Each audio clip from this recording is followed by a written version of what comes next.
Leviticus 2. In this chapter, we have the law concerning the meat offering. The matter of it, whether of raw flour with oil and incense, verse 1, or baked in the oven, verse 4, or upon a plate, verse 5-6, or in a frying pan, verse 7. The management of it, of the flour, verse 2-3, of the cakes, verse 8-10. I. Some particular rules concerning it, that leaven and honey must never be admitted, verses 11-12, and salt never omitted in the meat offering, verse 13. The law concerning the offering of firstfruits in the ear, verse 14, etc. The law of the meat offering, 1490 BC. And when any will offer a meat offering unto the Lord, his offering shall be of fine flour, and he shall pour oil upon it, and put frankincense thereon. And he shall bring it to Aaron's sons the priests, and he shall take thereout his handful of the flour thereof, and of the oil thereof, with all the frankincense thereof, and the priest shall burn the memorial of it upon the altar, to be an offering made by fire, of a sweet savor unto the Lord. And the remnant of the meat offering shall be Aaron's and his sons. It is a thing most holy of the offerings of the Lord made by fire. And if thou bring an oblation of a meat offering baken in the oven, it shall be unleavened cakes of fine flour mingled with oil, or unleavened wafers anointed with oil. And if thy oblation be a meat offering baken in a pan, it shall be of fine flour unleavened, mingled with oil. Thou shalt part it in pieces, and pour oil thereon. It is a meat offering. And if thy oblation be a meat offering baken in the frying pan, it shall be made of fine flour with oil. And thou shalt bring the meat offering that is made of these things unto the Lord. And when it is presented unto the priest, he shall bring it unto the altar. And the priest shall take from the meat offering a memorial thereof, and shall burn it upon the altar. It is an offering made by fire, of a sweet savor unto the Lord. And that which is left of the meat offering shall be Aaron's and his sons. It is a thing most holy of the offerings of the Lord made by fire. There were some meat offerings that were only appendices to the burnt offerings, as that which was offered with the daily sacrifice. Exodus 29:38 and 39. And with the peace offerings. These had drink offerings joined with them. See Numbers 15:4, 7, 9, and 10. And in these the quantity was appointed. But the law of this chapter concerns those meat offerings that were offered by themselves, whenever a man saw cause thus to express his devotion. The first offering we read of in Scripture was of this kind. Cain brought of the fruit of the ground an offering, concerning which we may observe, this sort of offerings was appointed, 1, in condescension to the poor and their ability, that those who themselves lived only upon bread and cakes might offer an acceptable offering to God out of that which was their own coarse and homely fare, and by making for God's altar, as the widow of Sarepta for his prophet, a little cake first might procure such a blessing upon the handful of meal in the barrel and the oil in the cruse, as that it should not fail. 2. As a proper acknowledgment of the mercy of God to them in their food. This was like a quit rent, by which they testified their dependence upon God, their thankfulness to him, and their expectations from him as their owner and bountiful benefactor, who giveth to all life and breath and food convenient. Thus must they honor the Lord with their substance, and in token of their eating and drinking to his glory, must consecrate some of their meat and drink to his immediate service. Those that now, with a grateful charitable heart, deal out their bread to the hungry, and provide for the necessities of those that are destitute of daily food, and when they eat the fat and drink the sweet themselves send portions to those for whom nothing is prepared, offer unto God an acceptable meat offering. The prophet laments it as one of the direful effects of famine, that thereby the meat offering and drink offering were cut off from the house of the Lord, Joel 1:9, and reckoned it the greatest blessing of plenty, that it would be the revival of them, Joel 2:14. The laws of the meat offerings were these. 1. The ingredients must always be fine flour and oil, two staple commodities of the land of Canaan. Oil was to them then in their food what butter is now to us. If it was undressed, the oil must be poured upon the flour. If cooked, it must be mingled with the flour, verse 4, etc. 2. If it was flour unbaked, besides the oil, it must have frankincense put upon it, which was to be burnt with it, verses 1-2, for the perfuming of the altar. In allusion to this, gospel ministers are said to be a sweet savor unto God, 2 Corinthians 2:15. 3. If it was prepared, this might be done in various ways. The offerer might bake it, or fry it, or mix the flour and oil upon a plate, for the doing of which conveniences were provided about the tabernacle. The law was very exact, even about those offerings that were least costly, to intimate the cognizance God takes of the religious services performed with a devout mind, even by the poor of his people. 4. It was to be presented by the offerer to the priest, which is called bringing it to the Lord, verse 8. For the priests were God's receivers and were ordained to offer gifts. 5. Part of it was to be burnt upon the altar, for a memorial, that is, in token of their mindfulness of God's bounty to them, in giving them all things richly to enjoy. It was an offering made by fire, verses 2-9. The consuming of it by fire might remind them that they deserved to have all the fruits of the earth thus burnt up, and that it was of the Lord's mercies that they were not. They might also learn that as meats are for the belly and the belly for meats, so God shall destroy both it and them, 1 Corinthians 6:13, and that man lives not by bread alone. This offering made by fire is here said to be of a sweet savor unto the Lord, and so are our spiritual offerings, which are made by the fire of holy love, particularly that of almsgiving, which is said to be an odor of a sweet smell, a sacrifice acceptable, well-pleasing to God, Philippians 4:18. And with such sacrifices God is well pleased, Hebrews 13:16. 6. The remainder of the meat offering was to be given to the priests, verses 3-10. It is a thing most holy, not to be eaten by the offerers as the peace offerings, which though holy, were not most holy, but by the priests only and their families. Thus God provided that those who served at the altar should live upon the altar, and live comfortably. 11.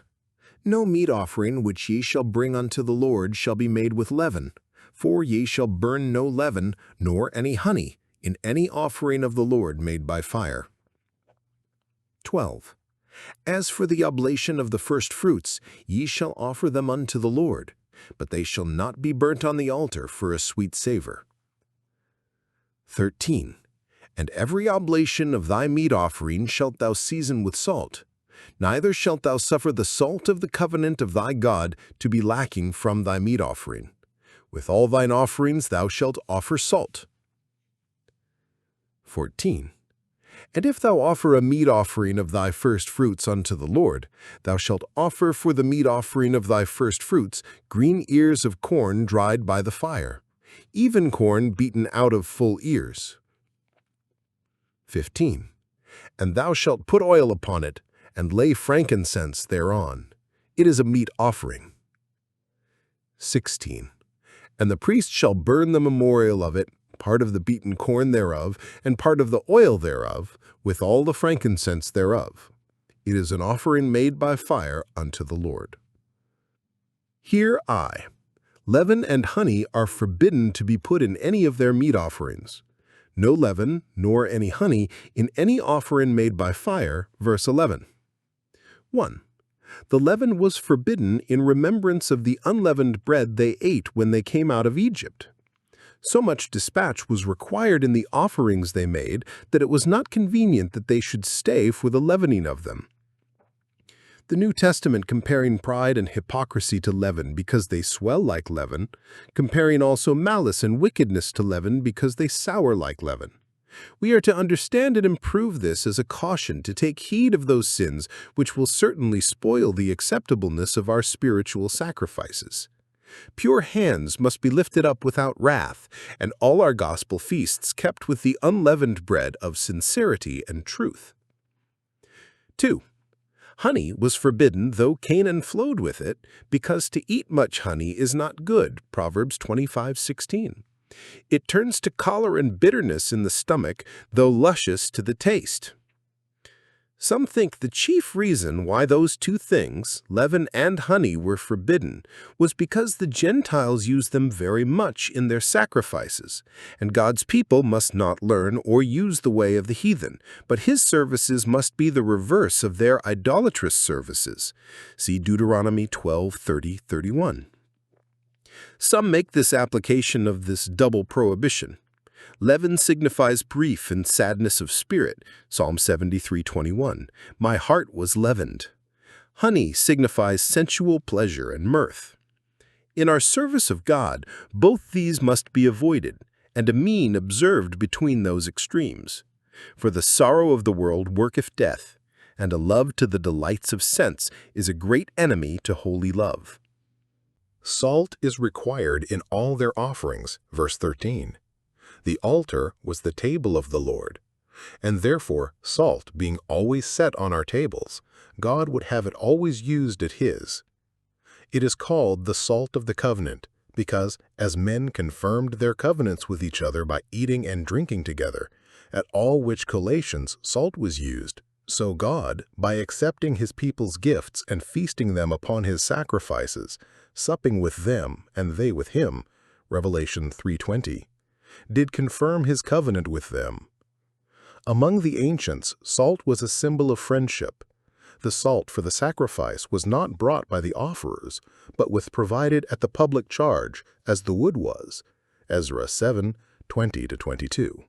And there was a chamber in the court of the temple called the chamber of salt, in which they laid it up. Can that which is unsavory be eaten without salt?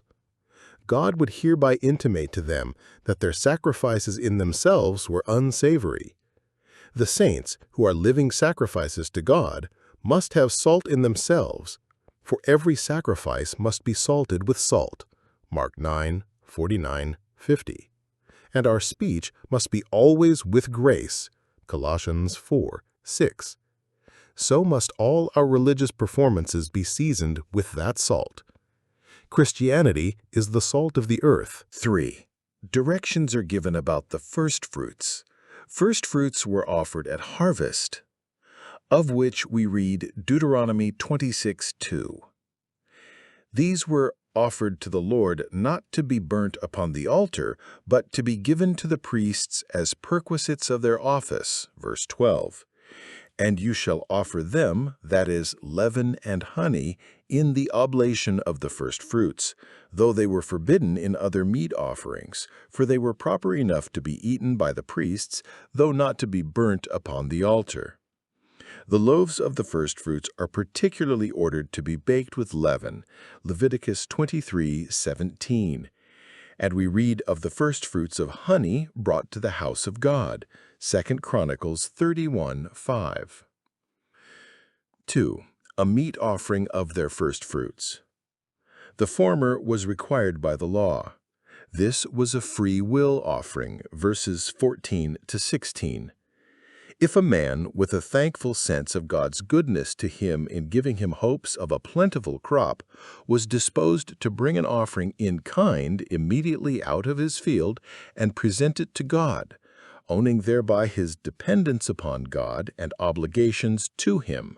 First, let him be sure to bring the first ripe and full ears, not such as were small and half withered. Whatever was brought for an offering to God must be the best in its kind, though it were but green ears of corn. We mock God and deceive ourselves if we think to put him off with a corrupt thing while we have in our flock a male, Malachi 1:14. Second, These green ears must be dried by the fire, that the corn, such as it was, might be beaten out of them. That is not expected from green ears of corn which one might justly look for from those that have been left to grow fully ripe. If those that are young do God's work as well as they can, they shall be accepted, though they cannot do it so well as those that are aged and experienced. God makes the best of green ears of corn, and so must we. Third, oil and frankincense must be put upon it. Thus, as some allude to this, wisdom and humility must soften and sweeten the spirits and services of young people, and then their green ears of corn shall be acceptable. God takes a particular delight in the first ripe fruits of the Spirit and the expressions of early piety and devotion. Those that can but think and speak as children, yet if they think and speak well, God will be well pleased with their buds and blossoms and will never forget the kindness of their youth. Fourth, it must be used as other meat offerings, verse 16. Compare verse 9. He shall offer all the frankincense. It is an offering made by fire. The fire and the frankincense seem to have had a special significancy. First, the fire denotes the fervency of spirit which ought to be in all our religious services. In every good thing we must be zealously affected. Holy love to God is the fire by which all our offerings must be made, else they are not a sweet savor to God. Second, the frankincense denotes the mediation and intercession of Christ, by which all our services are perfumed and recommended to God's gracious acceptance. Blessed be God that we have the substance of which all these observances were but shadows, the fruit that was hid under these leaves.